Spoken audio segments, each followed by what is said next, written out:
Burmese kitchen.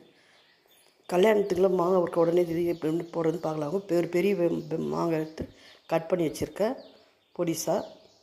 இதில் வந்து வெறும் மிளகாய்த்தூள் சேர்த்துக்கலாம். 1 டேபிள் ஸ்பூன். நம்ம காரம் எவ்வளோ மிளகா வேணுமோ, கொஞ்சம் காரமாக இருக்கணும். 1 ஸ்பூன் தேவையான அளவு சால்ட் சேர்த்துக்கலாம். கல் உப்பு சேர்க்கக்கூடாது. அதுக்கு கடுகு வந்து 1 ஸ்பூன் வறுத்து பொடி பண்ணி வச்சுருக்கேன். 1/2 ஸ்பூன் கடுகு சேர்த்துக்கலாம். எண்ணெய் வந்து 4 டேபிள் ஸ்பூன் எண்ணெய் காய்க்கினோடனே கடுகு கொஞ்சம் சேர்த்து கடுகு பொரிஞ்சோடனே எடுத்து எண்ணெய் இதெல்லாம் மிக்ஸ் பண்ணிடலாம். ஒன்றா மிக்ஸ் பண்ணி வெயில் வச்சு எடுத்தோம்னா 2 வாரம் ஆனோட கெடாமல் இருக்கும் மாங்காய் ஊறுக்காய்.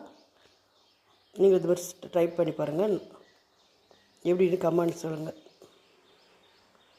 மாங்காய் ஊறுக்காய், கல்யாண மாங்காய் ஊறுக்காய் ரெடி ஆகிடுச்சு.